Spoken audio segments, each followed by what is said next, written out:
الحمد لله نحمده ونستعينه ونستغفره ونؤمن به ونتوكل عليه ونعوذ بالله من شرور أنفسنا ومن سيئات أعمالنا من يهده الله فلا مضل له ومن يضلله فلا هادي له وأشهد أن لا إله إلا الله وحده لا شريك له وأشهد أن محمدًا عبده ورسوله صلى الله عليه وعلى آله وأصحابه وبارك وسلم أما بعد فأعوذ بالله من الشيطان الرجيم بسم الله الرحمن الرحيم ما كان محمد أبا أحد من رجالكم ولكن رسول الله وخاتم النبيين وكان الله بكل شيء عليما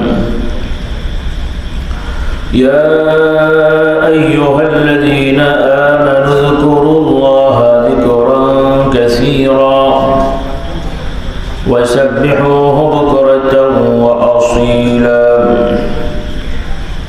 সকলে আমরা সংক্ষেপে কয়েকবার তাসবিহ তাহমিদ তাকবীর ও দরুদ সালাম পড়ে আমার সাথে মহব্বতে পড়ুন সুবহানাল্লাহ আলহামদুলিল্লাহ ওয়া লা ইলাহা ইল্লাল্লাহ আল্লাহু আকবার ওয়া লা হাওলা ওয়া লা কুওয়াতা ইল্লা বিল্লাহিল আলিয়্যিল আযীম সুবহানাল্লাহি ওয়া বিহামদিহি عدد خلقه ورضا نفسه وزنة عرشه ومداد كلماته سبحان الله وبحمده عدد خلقه ورضا نفسه وزنة عرشه ومداد كلماته سبحان الله وبحمده عدد خلقه ورضا نفسه وزنة عرشه ومداد كلماته لا إله إلا الله وحده لا شريك له له الملك وله الحمد وهو على كل شيء قدير اللهم صل على سيدنا ومولانا محمد النبي الأمي وآله وسلم اللهم صل على محمد وعلى آل محمد كما صليت على إبراهيم وعلى آل إبراهيم إنك حميد مجيد اللهم بارك على محمد وعلى آل محمد كما باركت على إبراهيم وعلى آل إبراهيم إنك حميد مجيد صلى الله عليه وعلى آله وأصحابه وبارك وسلم الحمد لله الله تعالى شكرا আমরা কোরআনের মজলিসে জিকিরের মজলিসে বসতে পেরেছি আলহামদুলিল্লাহ আল্লাহ শুকরিয়া বহু বছর ধরে নিয়মিত আমিও আসছি আমার আব্বাজান এসেছেন আশপাশে আমার দাদাজানও বেশ কিছু জায়গায় এসেছিলেন বয়স্কদের কেউ কেউ দেখেছেন তো গত বছর আমি এসেছিলাম আজকে যারা আছেন অনেকেই ছিলেন কি কি বিষয় নিয়ে গতবার আলোচনা করেছিলাম? কিছু মনে আছে কি বিষয়গুলো?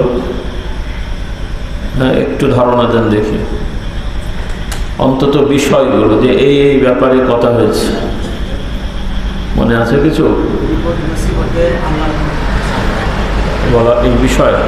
আচ্ছা, ধৈর্যের উপরে মাশাআল্লাহ। আরও আমি হয়তো 2-4টি কথা বলেছিলাম, তো আজকেও বেশি দীর্ঘ সময় না, যতটুকু সুযোগ আছে বা আল্লাহ তাআলা দয়া করেন আমাদের সবার জন্য যেগুলো কল্যাণে আসবে, আল্লাহ তাআলা এমন কিছু বিষয় আলোচনা করার তৌফিক দান করুন। মাইকের আওয়াজ যতটুকু পৌঁছাচ্ছে, বাড়ি ঘরে মা বোনরা শুনছেন, আওয়াজ পাচ্ছেন, একটু মনোযোগের সহিত কথাগুলো শুনবেন, কারণ এই সকল আয়োজন আমাদের পূর্বপুরুষরা যে করে গেছেন, আমরাও যেগুলো করছি, এগুলো গতানুগতিক যেগুলো বর্তমানে হচ্ছে, এগুলো আর আমাদের আয়োজনের উদ্দেশ্য এক না। আমাদের উদ্দেশ্য হলো যেটা আল্লাহ নবী শিক্ষা দিয়েছেন, সেটা হলো এই ওয়াজের মাহফিল, কোরআনের মজলিস, জিকিরের মজলিসের ওসিলায় আমাদের ঈমানটা সতেজ হয়, মজবুত হয়, শক্তিশালী হয়। বলুন সুবহানাল্লাহ। আর এখনকার কিছু ওয়াজের নামে, তাফসীরের নামে যা হচ্ছে, কি যে হচ্ছে সেটা আল্লাহ পাক ভালো জানে, আর আপনারাও কে কি বোঝেন সেটা আপনারাই বোঝেন। আমি আর অন্য কথা বলছি না, কারণ তাফসীরের নামে তাফসীর হয় না, ওয়াজের নামে ওয়াজ হয় না, কম হয়।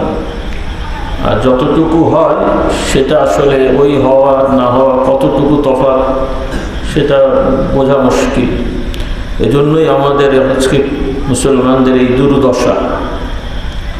আমাদের সংখ্যা আছে, সম্পদ আছে, সময়ও আমরা কিছু ক্ষেত্রে ব্যয় করি, কিন্তু সবই হচ্ছে অস্বাভাবিকভাবে, এলোমেলোভাবে। ডাক্তারকে রোগ দেখিয়েছেন, ওষুধ, রোগী ডাক্তারকে দেখিয়েছেন তার রোগের অবস্থা, ডাক্তার সাহেব ওষুধ দিল, 8 ঘন্টা পর পর তথা 3 বেলা খেতে হবে। সেই ওষুধ যদি 2 বেলা খায় কেমন হবে? 3 বেলা 7 দিন দেওয়া হয়েছে, এখন 2 বেলা করে যদি ওই একই ওষুধ 9 দিনে খায়, ভালো হবে তো নাকি? কাঙ্ক্ষিত ফল হবে না। যেভাবে ওষুধটা কাজ করার কথা সেভাবে সাধারণত কাজ করে না। তো আল্লাহ তাআলার পক্ষ থেকে কোরআন আমাদের জন্য উপদেশ, নিরাময়ক ওষুধ। বলুন সুবহানাল্লাহ। আল্লাহ তাআলা এই কোরআন সম্পর্কে কি বলেছেন? নবী রসুলগণের দায়িত্বটা কি ছিল? তারা নবী রসুল, তাদেরকে আল্লাহ কেন বানালেন? নবী রসুলগণের কি কাজ ছিল? যে তারা ওঝা, কবিরাজ নাকি তদবির কারক, যে মানুষের বিভিন্ন রকমের রোগ হলে ওনারা ঝাড়ফুঁক দিয়ে ওইটা আল্লাহ ভালো করবেন, মানে ওনারা এই কাজটা করবেন নাকি? এগুলো নবী রসুলগণের দ্বারা আল্লাহ করিয়েছেন, কিন্তু এগুলো মূল কাজ না। এগুলো কি কাজ নয়? মূল কাজ না, কারণ এগুলো নবী ছাড়াও, রসুল ছাড়াও সাধারণ মানুষও তাদের গবেষণা, চিন্তা বা কি বলে ওইটাকে, অভিজ্ঞতার আলোকে করতে পারে। কিন্তু সব নবী রসুলগণকে নবুয়ত, রিসালাত দেওয়ার উদ্দেশ্য হলো যে তারা আল্লাহর পক্ষ থেকে যে ইলম, জ্ঞান তারা শিখেছেন, সেই জ্ঞান মানুষদেরকে তারা শিক্ষা দিয়ে মানুষদের সব ধরনের আন্তরিক, বাহ্যিক, ভিতরগত অন্যায়, অপরাধ থেকে তাদেরকে পবিত্র করবেন, পরিশুদ্ধ করবেন। বলুন সুবহানাল্লাহ। যেটাকে আমরা আত্মশুদ্ধি বলি, তরিকা তাসাউফ বলি না, তরিকা তাসাউফের আত্মশুদ্ধি মানে নিজেকে পরিশুদ্ধ করা। কি শ্যাম্পু আর সাবান দিয়ে গোসল করা নাকি? ওইটাও লাগবে। ওইটার সাথে সাথে আভ্যন্তরীণ পরিচ্ছন্নতা, পবিত্রতা, যেটা আল্লাহ রাব্বুল আলামিন কোরআনুল কারীম সম্পর্কে সকল মানুষকে আহ্বান করে জানিয়ে দিয়েছেন। আল্লাহ তাআলা বলেন, ইয়া আইয়ুহান নাস قد جاءتكم موعظة من ربكم وشفاء لما في الصدور وهدى ورحمة للمؤمنين। আল্লাহ তাআলা সব মানুষদেরকে আহ্বান করে বললেন যে হে মানুষেরা, তোমাদের প্রতিপালক পালনকর্তা রবের পক্ষ থেকে তোমাদের জন্য উত্তম উপদেশ পরামর্শ পৌঁছে গেছে, চলে এসেছে। মাউইযা, এই যে আমরা বলি না ওয়াজ মাহফিল, ওয়াজ ওয়াও আইন যা, ওখান থেকে মাউইযা মানে হলো উপদেশ, দিক নির্দেশনা। আল্লাহ তাআলার পক্ষ থেকে সব নবীদের ওহী হলো আমাদের জন্য উপদেশ, দিক নির্দেশনা, এর সাথে আইন কানুন যা আছে সবই এর মধ্যে আছে। বলুন সুবহানাল্লাহ। মাউইযা, আর শুধু উপদেশ না, বাহ্যিক, এটা করতে হবে, এটা করা যাবে না, এভাবে চললে এভাবে চললে এটা ভালো হবে, বাহ্যিক শুধু না। ওয়া শিফাউল লিমা ফিস সুদূর, আমাদের অন্তরের মধ্যে যত রকমের যা আছে, লিমা ফিস সুদূর, যত রকমের ব্যাধি, ঈমান, আকীদা, চলা, স্বভাব যা যা আছে, এই সব রকমের রোগ ব্যাধির থেকে নিরাময় ওষুধ, শিফা,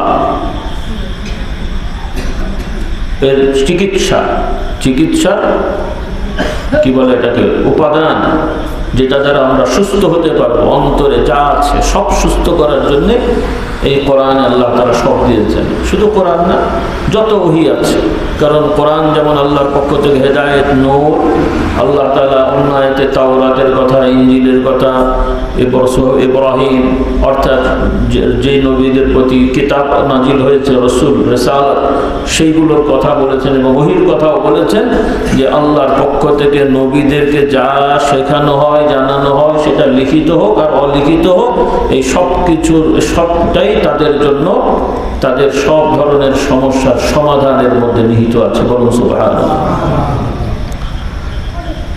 লিমা ফিস সুদূর ওয়া হুদা, এবং তোমাদের জন্য পথের দিশা, পথ প্রদর্শন করা হয়েছে এই কোরআনের দ্বারা, ওহীর দ্বারা। আর ওয়া রাহমাতুল লিল মুমিনিন, এটা তো গেল বাহ্যিক বিষয়গুলো। এখন যারা এই কোরআনের উপদেশ মেনে নিবে, কোরআন দ্বারা নিজের চিকিৎসা করাবে এবং কোরআনের পথ অনুযায়ী চলবে, তারা হচ্ছে মুমিন, আর তাদের জন্য নিহিত আছে করুণা, দয়া। বলুন সুবহানাল্লাহ। কাফের মুশরিকরা তো এটা পাবে না। কাফের মুশরিকেরা তারাও এক ধরনের দয়া পায়, কিন্তু তাদের দয়াটা হলো সাময়িক সময়ের জন্য, সেটাও আল্লাহ তাআলার দয়া। কিন্তু চূড়ান্ত দয়া পাবেন আল্লাহ তাআলার পক্ষ থেকে ঈমানদারেরা, সেটা হলো জান্নাতে পৌঁছে দেওয়ার পরে আল্লাহ তাআলা সরাসরি এই বান্দাদের সাথে দেখা করে কথা বলবেন। বলুন সুবহানাল্লাহ। এটা হলো চূড়ান্ত জিনিস। শুধু জান্নাতে আমরা বড় প্রাসাদ পাবো, খাবো দাবো, ফুর্তি করবো, এগুলো থাকবে, তবে আল্লাহ তাআলার সাথে সাক্ষাতের পরে এই সব বিষয়গুলো ঈমানদারের কাছে তুচ্ছ মনে হবে। সুবহানাল্লাহ। তাহলে এটা হলো আমাদের সৃষ্টিগত চাহিদার জন্য জান্নাতটা দেওয়া হয়েছে, টানটা ওখানে, কিন্তু আল্লাহ তাআলাকে দেখার পরে এই সব কিছু তুচ্ছ মনে হবে। কিসের বাড়ি, প্রাসাদ, হুট্টুর, হাবিজাবি, আল্লাহ তাআলার দিকে তাকানোটাই সব থেকে বড় নিয়ামত। বলুন সুবহানাল্লাহ। আল্লাহ তাআলা বলেন ওয়াজুহু ইয়াওমাইযিন নাযিরাতুন ইলা রাব্বিহা নাযিরা, ঈমানদারদের চেহারা হাস্য উজ্জ্বল হবে, তারা আল্লাহ রাব্বুল আলামিনকে দেখবে। বলুন সুবহানাল্লাহ। এখন যে উদ্দেশ্যে আল্লাহ তাআলা ওহী পাঠালেন, যেভাবে ওহী থেকে শিক্ষা নিতে হয়, আফসোস হলো আমরা মুসলমানরা বেশিরভাগই সেভাবে নিচ্ছি না। আমাদের এখন কোরআন হয়েছে মুর্দাকে শোনানোর জন্যে, বা মুর্দাকে সব পাঠানোর জন্য কোরআন হয়ে গেছে। জীবিত মানুষের কোরআন না, মরে গেলে মাদ্রাসাও বানাচ্ছে কবরস্থানের পাশে। কি বুঝলেন? আবার কবিতাও বলছে, ভালো মানুষই বলেছেন, খারাপ না, কথাটা খারাপ না, আবেগ, কিন্তু শরীয়তের দৃষ্টিতে কতটুকু বাস্তবসম্মত যে মরার পরে আজান শুনবো? আজান কি জিন্দারা শুনবে না মুর্দারা শুনবে? মানে আজান কবরে দিলে জিন কবর থেকে উঠে নামাজ যাবে নাকি? আবেগ। মরার পরে তো আর আজান শোনার দরকার নেই রে বাবা, আজান শুনতে হবে জীবিত অবস্থায়। আমাদেরও আবেগ আছে, আমরাও খুশি হই, খুব ভালো বলেছে, ভালোই, উনি অনেক ভালো কথা বলেছেন আলহামদুলিল্লাহ। কিন্তু আমাদের বাস্তববাদী হতে হবে। ইসলাম হলো বাস্তবতা, ইসলামে কোনো কল্পনার জায়গা নেই। ইসলামে কোনো কল্পনার, জান্নাত জাহান্নাম কি কল্পনা না বাস্তব? ইসলামে কোনো কল্পনার জগৎ মানে জগৎ নেই, ইসলামে সব বাস্তবতা। বলুন সুবহানাল্লাহ। গায়বী বিষয়টাও বাস্তবতা, বলি আলহামদুলিল্লাহ। তো এই জন্যে আমার ভাই বোনদের বলতে চাই, কারণ এখন কত বিষয় নিয়ে বা বলবো, অল্প সময়, বেশি সময়তে নেওয়া যাবেও না। আপনারা মাশাআল্লাহ সচেতন এবং নিয়মিত ওয়াজ মাহফিল আসেন, সবই আপনাদের জানা বিষয়, নতুন করে তো আর শেখানোর কিছু নেই, শুধু একটু মনে করিয়ে দিই। আমার মা বোনরাও আছেন, তাদেরকেও একটু বলছি, একটু খেয়াল করে শুনুন। আপনারা আমাদেরকে ভক্তি করেন, যারা উলামা ইকরাম ওয়াজ নসিহত করেন, তাদের কথাও আপনারা শোনেন, তাদের কথা ভালো লাগে সেজন্য শোনেন। কেউ হাসায়, কেউ কাঁদায়, কেউ কৌতুক করে, কেউ গল্প করে। আমাদেরকেও ভালোবাসায় আসি আমরা, পীর সাহেব আসবে, বোতল নিয়ে সব হাজির হয়ে যান, কারো মাথার দোষ, কারো পেটের দোষ, কারো এই, কারো সেই, কারো ভূত ধরে, দিন ধরে, এগুলোই কারণ আমাদের কাজ, নাকি বলেন? হ্যাঁ, তাই তো। আমি অনেক সময় এখন রাগ করে বলি, আর কি করে বলি যে ভাই হুজুর আমার ছেলের উপরই দোষ, জেন ধরে, ভূত ধরে। আমি বলছি জেন ভূতের আর কাজ নেই, শুধু তোমাদের ধরে বেড়াবে, ওদের আর কোনো কাজ নেই নাকি? সব যে জেন ভূত ধরছে তাও না, আমার কিছু অনুভূতি হয়েছে আমার ক্ষুদ্র জ্ঞানে। এগুলো যা হচ্ছে আল্লাহ মাফ করুক, শুনতে খারাপ লাগলে, কিন্তু আমি এটা অনুধাবন করছি যে বেশিরভাগ মানুষই আমরা অভিশপ্ত। বলেন নাউজুবিল্লাহ। নামাজি হয়ে অভিশপ্ত, রোজাদার হয়ে অভিশপ্ত, যোগ্য গায়ে দিয়ে অভিশপ্ত, আল্লাহর কাছে অভিশপ্ত, বান্দার কাছে অভিশপ্ত। শুনতে খারাপ লাগলো, কিন্তু বাস্তবতা দেখেন। কারণ অধিকাংশ নামাজিরাই বেনামাজি, তো বেনামাজি, নামাজিরাও নামাজ সম্পর্কে উদাসীন আছে না নেই? ওয়াক্ত মোতাবেক না পড়া, ইচ্ছা করে কাজা করা, জামাতের পাবন্দি না থাকা, জামাতে গেলেও সেই ডিজিটাল গতিতে 4G কি বলে, 4G নাকি নামাজ পড়া, নাকি 5G হয়ে গেছে, ডিজিটাল গতি। রমজান মাস তো আছে, তাহলে এইভাবে নামাজ, তাহলে আল্লাহ তাআলা বলেছেন, এটা আমি বানিয়ে বলছি না, ফাওয়াইলুল লিল মুসাল্লিন আল্লাযীনা হুম আন সালাতিহিম সাহুন। ওয়াইল মানে হলো এক ধরনের শাস্তি, অভিশাপ। এবং কোন বর্ণনায় আছে ওয়াইল একটা জাহান্নাম, নামই হচ্ছে ওয়াইল কোনো বর্ণনায়। মোট কথা খারাপ শাস্তি আছে, তার দুর্ভোগ আছে ওর জন্যে। কার জন্যে? নামাজিদের জন্যে। বেনামাজি তো নামাজি আসবে, নামাজি নামাজ পড়েও তার কপালে দুর্ভোগ, কারো সাহুন, বেখিয়াল, উদাসীন, পড়ে ওই দায় সারা আর কি, পড়তে হয় তাই পড়ে, শুধু সার্টিফিকেট পাওয়ার জন্য মুমিন। আমাদের তো আর ইসলামী রাষ্ট্র নেই, কারণ ইসলামী রাষ্ট্র হলে নামাজ না পড়লে তাকে নোটিশ করা হবে, তাকে কৈফিয়ত তলব করা হবে, তারপরে ঠিকমতো উত্তর না দিতে পারলে জেল খাটানো হবে। এরপরে কোনো মাসলায় বা ফতোয়ায় আছে একটা পর্যায় পর্যন্ত দেখার পরে যদি না শুধরায় মৃত্যুদণ্ড পর্যন্ত দেওয়ারও বিধান আছে। এই জন্যই তো শরিয়া আইনকে সব ভয় পায়। চোরের মন ভয় পাবে কেন? তুই যদি ভালো মানুষ হোস, তোর ভয়ের কারণটা কি? যেহেতু চুরি ডাকাতির অভ্যাস আছে, পুলিশ দেখলে ও অন্য কাজে গেলেও ও মনে করে আমাকে ধরতে এসছে মনে হয়। যেই পুলিশের গাড়ি দেখেছে বাগান দিয়ে পেছন দিয়ে তোর, পুলিশ হয়তো গেছে অন্য কাজ করতে, তো ও চিন্তা করছে যেহেতু আমার বাড়ির সামনে দিয়েছে তো আমার মনে ইনফরমেশন আছে। হ্যাঁ, কাজে এগুলো শুনতে হয়তো ভয় লাগছে, এগুলো ভয়ের কোনো কারণ না। কারণ আমরা যদি প্রকৃত মুমিনের দায়িত্ব পালন করি, আমাদের বাচ্চারা যেমন খাওয়া দাওয়া করে, গোসল করে, খেলাধুলা করে, তাদের কাছে নামাজ, রোজা, হজ, যাকাত এগুলো খুবই স্বাভাবিক, এবং তাদের এটা কি বলে আপনার না করাটাই অস্বাভাবিক। বলুন সুবহানাল্লাহ, না করাটাই অস্বাভাবিক। কিন্তু মুশকিল হয়েছে আমাদেরই তো অনেকের নামাজ ফরজ হয়েছে 40, 45, 35 বছরে, যেমন এই দাওয়াতি ভাইয়েরা টেনে নিয়ে এসছে নাকি, তারা এটা ফরজ হয়নি, তাই তো নাকি? হ্যাঁ, আবার অনেকে তো রিটায়ারমেন্টের পরে ফরজ হয়েছে। আল্লাহ আমাদের সবাইকে হেদায়েত দান করুন। আমরাও চিন্তা করছি আমাদের ছেলে মেয়েদেরই তাই হবে। এখন যা হচ্ছে হোক, দুনিয়ায় বাড়ি ঘরে সব করে টরে তারপরে শেষ বয়সে হজ টজ করে তসবি টসবি নিয়ে ফেরেশতা হয়ে যাবে আর কি। কিন্তু আল্লাহ মাফ করুক, আশা তো ভালো, কিন্তু অতদিন বাঁচবে তার নিশ্চয়তা আছে? তো নিশ্চয়তা আছে?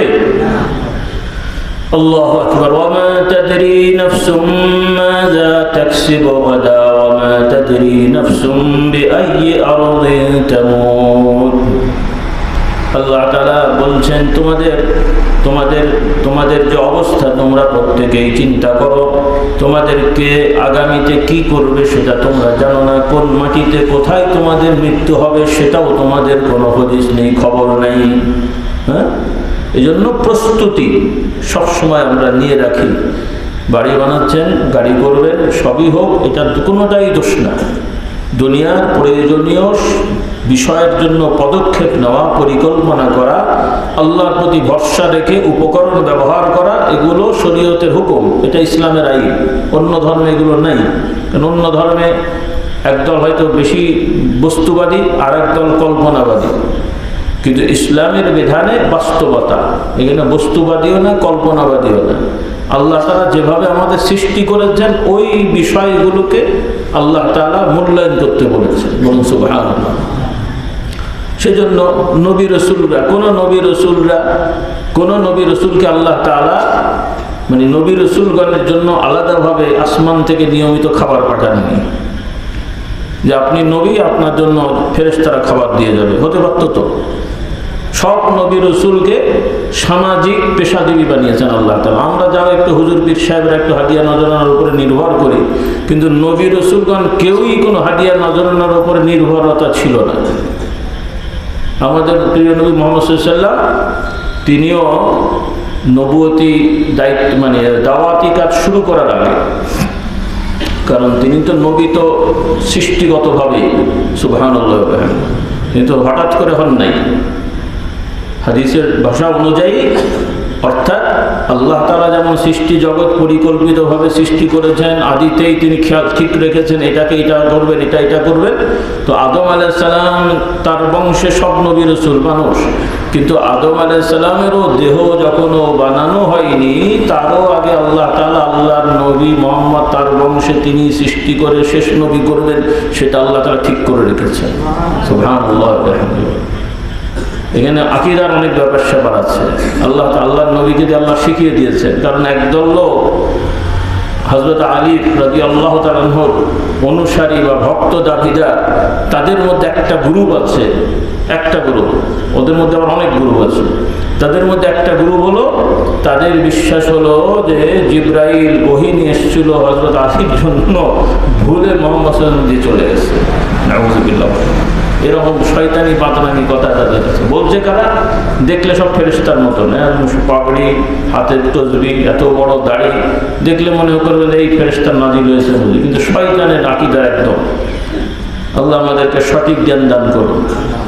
সেজন্য ভাই, দাড়ি টুপি জুব্বা পাগড়ি এগুলো লাগবে, ভালো জিনিস, কিন্তু এগুলো দেখলেই তাদের খপ্পরে পড়া যাবে না। কারণ সব দাড়িওয়ালা জুব্বাওয়ালা বাবা আল্লাহওয়ালা না। আমি এই জন্য রাগ করে বলি, অনেক শয়তানওয়ালাও আছে। রাগ করলেন নাকি আপনারা? কারণ যারা এই রকম আকীদা, একে আল্লাহওয়ালা, দাড়ি তো আছে, টুপি তো মাথায় আছে, পাগড়িও আছে, মিষ্টি মিষ্টি কথা বলে।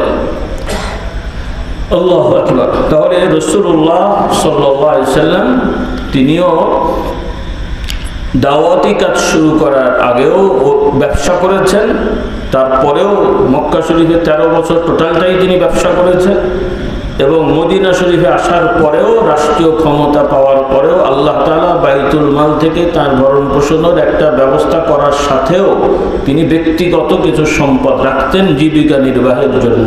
বলুন সুবহানাল্লাহ। আর আমরা তাওয়াক্কুলের নামে মানুষের কাছে হাত পাতা শিখাচ্ছি আমরা অনেককে, অথচ নবীর শিক্ষা কি? করো না ভিক্ষা, মেহনত করো, সবই। আবার ভুলভাবে নিয়েন না।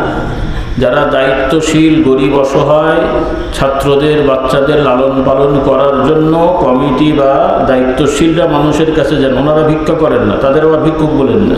ওনারা কি নিজের জন্য চায় নাকি? আবার অনেকে এটা ভুল বোঝে। তারা, এই কাজটা ছিল সরকারের, সরকার করে না বলে আমাদেরকে করতে হচ্ছে।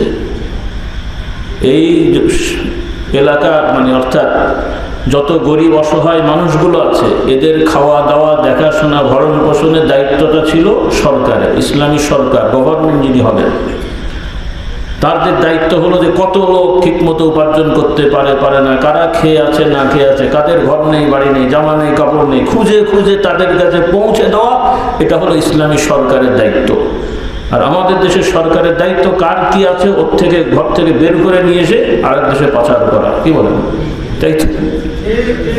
আল্লাহ আমাদের বুঝদান করো। এখানে ঠিক বললো আবার তাদের পেছনেই তো আমরা জিন্দাবাদ করে বেড়াচ্ছি। আর কি হবে? আর কি হবে? এখানেও ঠিক বলছে আবার ওখানেও ঠিক।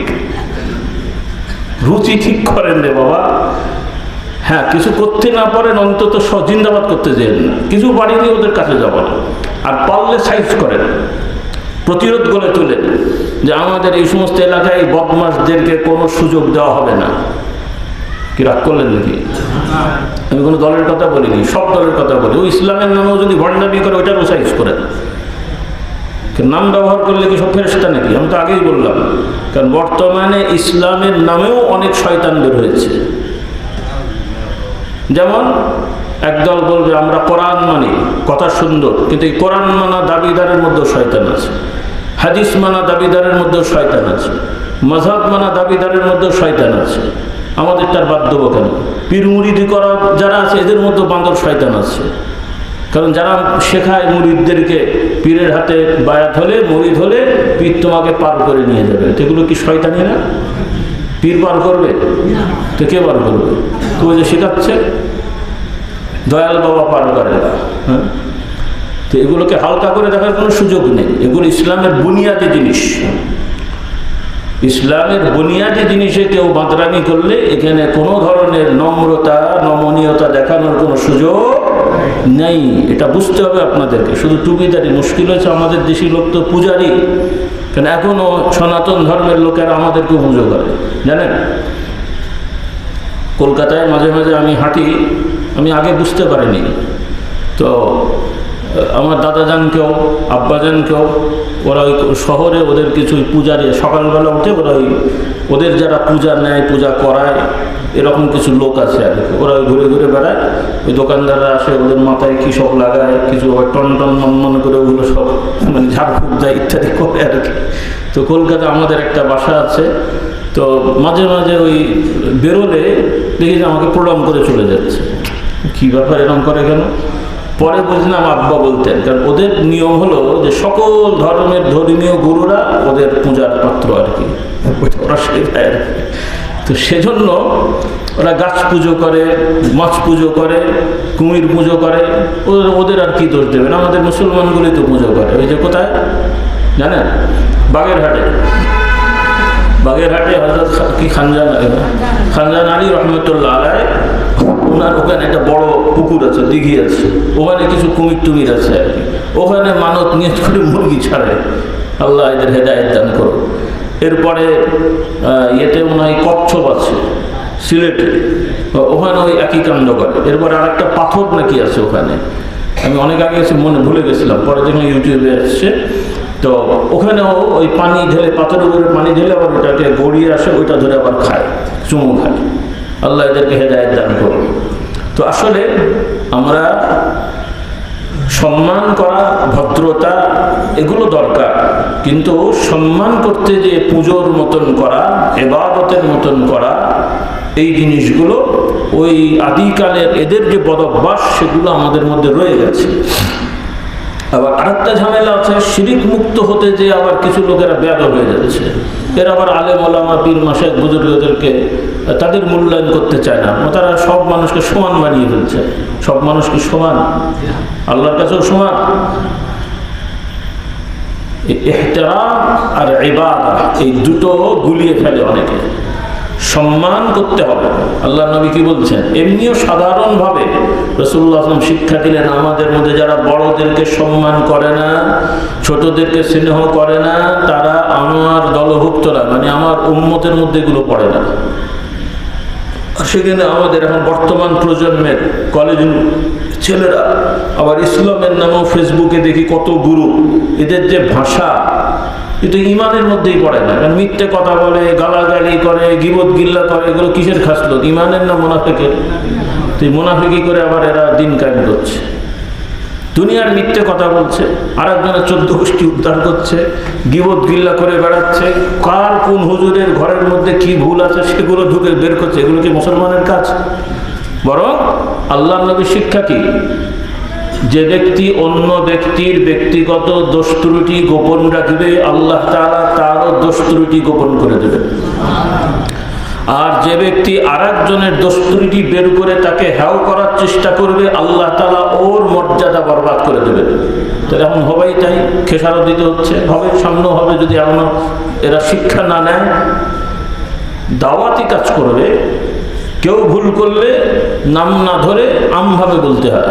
ইসলামের শিক্ষাটাকে খুব ভালো করে বোঝেন। অথরিটি তাদের কথা আলাদা, রাষ্ট্রীয় অথরিটি তারা সুনির্দিষ্ট ব্যক্তিকে সার্চ করবে, বলবে, সেটা ঠিক। কিন্তু আমভাবে আমরা যারা দিনের কাজ করি, কোনো মাওলানা হুজুর বিশ্বাস যদি কোনো ভুল করে, নাম ধরে না, তাদের ভুলটাকে বলতে হবে। রাসূলুল্লাহ সাল্লাল্লাহু আলাইহি ওয়াসাল্লাম যেমন বলতেন, কি বলতেন? আমি সংবাদ পেলাম একদল লোক নাকি এরকম বলে, এরকম করে।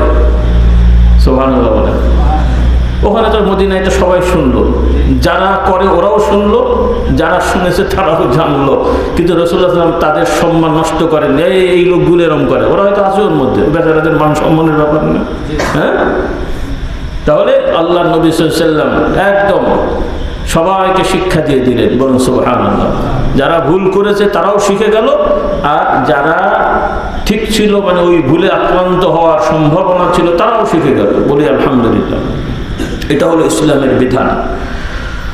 আল্লাহু আকবার। তো যাই হোক, আমি যে কথাটা দিয়ে শুরু করছিলাম, ভাই বোনেরা, আল্লাহ তাআলা যে উদ্দেশ্যে ওহী পাঠিয়েছেন সেই উদ্দেশ্যটা আমাদের খেয়াল করতে হবে, যে নবী রাসূলগণ আমাদেরকে আল্লাহর পক্ষ থেকে জ্ঞান শিক্ষা দিয়েছেন, সেই জ্ঞানের মাধ্যমে আমাদেরকে পরিশুদ্ধ করেছেন। তাহলে আমাদেরকেও সেই জ্ঞান শিখতে হবে। রাজি আছি আলহামদুলিল্লাহ। আল্লাহ তাআলা আমাদের সবাইকে তৌফিক দান করুন। এখন এটার জন্য আমাদেরকে ওয়াজ শুনতে হবে, কোরআন শুনতে হবে, নবীর হাদিস শুনতে হবে, পড়তে হবে এবং শুনতে হবে, দুটাই দরকার। এই জন্য হাদিস পাকে বলা হয়েছে, রাসূলুল্লাহ সাল্লাল্লাহু আলাইহি ওয়াসাল্লাম বলেন, আল্লাহর ঘরে একদল ঈমানদার যদি একত্রিত হয়ে কোরআন পড়ে এবং কোরআন শিক্ষা গ্রহণ করে, কি গ্রহণ করে? হ্যাঁ, রাসূলুল্লাহ সাল্লাল্লাহু আলাইহি ওয়াসাল্লাম বললেন, একদল মানুষ যদি আল্লাহর ঘরে বসে, মাজতামা কওমুন ফি বাইতিন মিন বুয়ুতিল্লাহ, মানে মসজিদে বসে কোরআন পড়ে আর শিক্ষা গ্রহণ করে। কি করে বলেন? পড়ে আর শিক্ষা। শুধু পড়ে না, শুধু তেলাওয়াত না। তেলাওয়াত করলে আপনারা শুনলেন, এটাও ভালো, এটাও ভালো, এটাকে আবার ছোট করবেন, কারণ অনেক ধরনের সমস্যা। কটা বলবো ভাই, আগেও বলেছি মনে হয়। কারণ আবার একদল লোক বলে বেড়ায়, কোরআন শরীফ না বুঝে শুধু তেলাওয়াত করলে, খতম করলে নাকি সব হয় না। এরকম কথা আমাদের কানে এসছে, আপনারা শুনেছেন কিনা আমি জানি না। এটা খুব জঘন্য ভুল কথা, খুব জঘন্য ভুল কথা।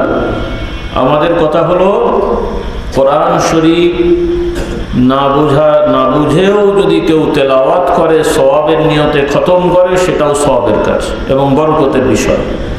কিন্তু বোঝার চেষ্টা করতে হবে, কিন্তু কি বোঝার চেষ্টা করতে হবে সাধ্য অনুযায়ী, সেটা পড়ে হোক অথবা শুনে হোক অথবা পড়ে শুনে উভয়টাই হোক। এইটা আমাদের অভাব আছে, সবই অভাব। কারণ এখন তো তেলাওয়াতের লোকও কমে গেছে, না বেড়েছে? বলেন, আপনারা বলেন। আগে যাও একটু, এখন জনসংখ্যা বেড়েছে, দাড়িওয়ালা টুপিওয়ালা বেড়েছে, নামাজি বেড়েছে পার্সেন্টেজ আগের তুলনায়। কিন্তু আগে যে কয়টা লোক নামাজ পড়তো, আর ওই কয়টা লোকের মধ্যে যেভাবে কোরআন পড়ার একটা মানে আগ্রহ ছিল, আমার কাছে মনে হচ্ছে ওইটা কমে গেছে। মানে আপনাদের কি মনে হয় জানি না। আচ্ছা, পার্সেন্টেজ যাই হোক, মোট কথা আশানুরূপ না, যেভাবে হওয়া দরকার সেভাবে নয়। সেজন্য আমার ভাইদেরও বলছি, মা বোনদেরও বলছি, আপনারা এখন থেকে নিয়ত করে ফেলেন, আলহামদুলিল্লাহ প্রতিবারই তো আমি আসি এখানে। যদি আল্লাহ তাআলা আগামীবার নিয়ে আসেন বা আগামী বছর হোক বা তার পরের বছর যেটাই হোক, আপনারা কিছু আমাকে রিপোর্ট দেবেন, কারণ প্রতিবারই তো আপনারা থাকেন বেশিরভাগ। আপনারা রিপোর্ট দেবেন যে আলহামদুলিল্লাহ আমি 1 বছরে 12 খতম দিয়েছি। আমি শুনতে চাইবো, 2-1 বলবেন আলহামদুলিল্লাহ 12 খতম, 6 খতম, 3 খতম কি পাওয়া যাবে বলি ইনশাল্লাহ। মা বোনদের মতো নিয়ত করে ফেলেন। এমনি তো কেউ কেউ দিয়েছেন, তবে এটা আমি আরো বাড়ুক, আমি এটা আশা করি এটা আরো বাড়ুক। কারণ অনেকেই পড়তে পারেন কিন্তু সবাই খতম দেন না, আর অনেকে পড়তেও শেখেননি। কিন্তু যারা শেখেননি আলহামদুলিল্লাহ আপনারা চাইলে, এখানে হয়তো উদ্যোগ নেয় কিনা আমার জানা নেই, আপনারা চাইলে উদ্যোগ নেওয়া হবে, আর নিলে তো আছেই। যারা কোরআন শরীফ তেলাওয়াত শেখেননি পুরুষেরা, আপনারাও এখানে বয়স্কদের কোরআন শিক্ষার আয়োজন করে শিখে ফেলেন, তেলাওয়াতটা শিখে ফেলেন। মহিলারাও মহিলা আলেমা রেখে আপনারা শিখে ফেলেন বা মজলিস করে শিখে ফেলেন। এর সাথে নিয়মিত প্রতিদিন অল্প অল্প করে পড়ে অন্তত মাসে 1 খতম অথবা 2 মাসে অথবা 3 মাসে, অর্থাৎ কিছু না কিছু আমাদের নিয়মিত কোরআন চর্চা হোক। আল্লাহ তাআলা তৌফিক দেন, বলুন আল্লাহুম্মা আমিন। এর সাথে যেটা লাগবে সেটা হলো কোরআন বোঝার চেষ্টা করা। এটাও কঠিন কাজ না, শুধু একটু উদ্যোগ নেওয়া। বাংলা ভাষা তো আমরা নিজেদের ভাষা, তো বাংলা ভাষায় যদি কোরআনের অনুবাদ, এই যে আমরা এখন কথাগুলো বলছি, অনেক হাদিসের অনুবাদ বলছি, অনেক কোরআনের আলোকে কথাগুলো বলছি, বুঝছেন তো আপনারা। তো একই কথা কোরআনের আয়াত পড়ে যদি শোনানো হয়, হ্যাঁ, আল্লাহ তাআলা বলছেন আফালা ইয়ানজুরুনা ইলাল ইবিলি কাইফা খুলিকাত ওয়া ইলাস সামাই কাইফা রুফিআত। আল্লাহ তাআলা বলছেন তোমরা কি দেখো না উটগুলো, পশুগুলো আল্লাহ তাআলা কিভাবে সৃষ্টি করেছেন, আকাশকে কিভাবে উন্নত করেছেন, জমিনকে কিভাবে আল্লাহ তাআলা সমতল করেছেন, ইত্যাদি ইত্যাদি। এগুলো চিন্তা করতে আল্লাহ বলছেন।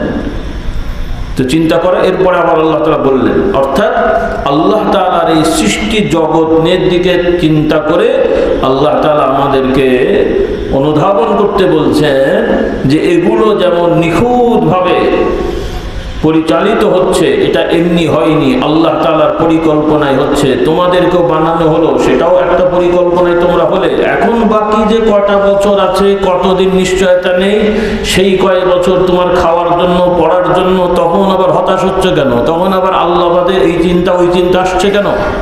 বলুন সুবহানাল্লাহ। মায়ের পেটে যখন আমরা আসলাম, খাবারটা কে সাপ্লাই দিলেন? মায়ের কোলে যখন ছিলাম, আমাকে খাওয়ানোর আকাঙ্ক্ষা মায়ের ভেতরে কে দিলেন? নিজে না খেয়েও তাকে খেলেন, নাকি আমার মায়ের জন্য ডাক্তার দেখাতে হয়েছে, সাইকিয়াট্রিস্ট দেখাতে হয়েছে যে বাচ্চার প্রতি দয়া নেই, আপনি ওষুধ দেন, দরকার হয়েছে? তাহলে একই মা, একই মহিলা, বাচ্চা হওয়ার আগে তার দেহের অবস্থা একরকম, বাচ্চা হওয়ার সাথে সাথে, বাচ্চা পেটে আসার সাথে সাথে তার পুরো শরীরের প্রক্রিয়া চেঞ্জ হয়ে গেল। বলুন সুবহানাল্লাহ। একই খাবার 3 গুণ খেতে হয় না কিন্তু। যাদের, যে সকল মহিলাদের পেটে বাচ্চা আসে ওরা মানে ডবল খায় নাকি, বরং কম খায়, অনেক সময় খেতে পারে না। ওই খাবারের থেকে একটা অংশ আল্লাহ তাআলা ওই বাচ্চার পেটের দেন। বলুন সুবহানাল্লাহ। হ্যাঁ, এরপরে আমরা যখন মায়ের কোলে আসলাম, সাথে সাথে ওই মানে শিশুর উপযুক্ত খাবার আল্লাহ তাআলা মায়ের কাছে দিয়ে দিলেন। সুবহানাল্লাহ। এইভাবে যখন আমরা ছোট ছিলাম, খেতে চাইনি, মা বাবা কত কিছু করে, নানার লোকমা, দাদার লোকমা, চাচার লোকমা, কি বলেন, খেয়েছেন অনেক সময়। হ্যাঁ, তারপরে ভূত টুত বানিয়ে ভয় দেখিয়ে খাবে না, ওই গাছের মধ্যে ভূত আছে, ধরবে, তাড়াতাড়ি খাবে, কত কিছু করে আমাদের খাওয়াতে হয়েছে। সুবহানাল্লাহ ওয়া বিহামদিহি। এরপরে যখন একটু বুঝতে শিখলাম, তখন চিন্তা করলাম ভাইয়ের জমিটা দখল করতে হবে, বোনেরটা সাইজ করতে হবে, ওয়ারিসদেরকে কি বলে শেয়ার হোল্ডারকে ঠকাতে হবে, না হলে বড় হবেন কি করে? কি বুঝলেন? এই মুসলমানের অবস্থা। আবার হজও করছে, শেয়ার হোল্ডারকে ফাঁকি দিয়ে আবার হজে চলে যাচ্ছে, লব্বাই করে চলে আসছে। বোনের জমি ফাঁকি দিয়ে উনি আবার সুবিচার হয়ে যাচ্ছে। আপনার দেশে নাই মনে হয় এগুলো? পৃথিবীর সব। এই জন্য আমি বলছি বাবা, এটা জেন ভূত ধরেনি, সব অভিশপ্ত। কারণ যাদেরকে আমরা ঠকিয়েছি, আপনারা তো মানে যারাই আমরা এই অন্যায়গুলো করেছি, আমি যতবারই হুজুর হই, আমার বোনকে ঠকালে সে কি আমার জন্য দোয়া করবে? তো নাকি? তাহলে ওই বদদোয়া কোন হুজুরের পানি পড়ায় যাবে? কোথায়? পাকিস্তানের হুজুর, মক্কা শরীফের ইমাম সাহেব।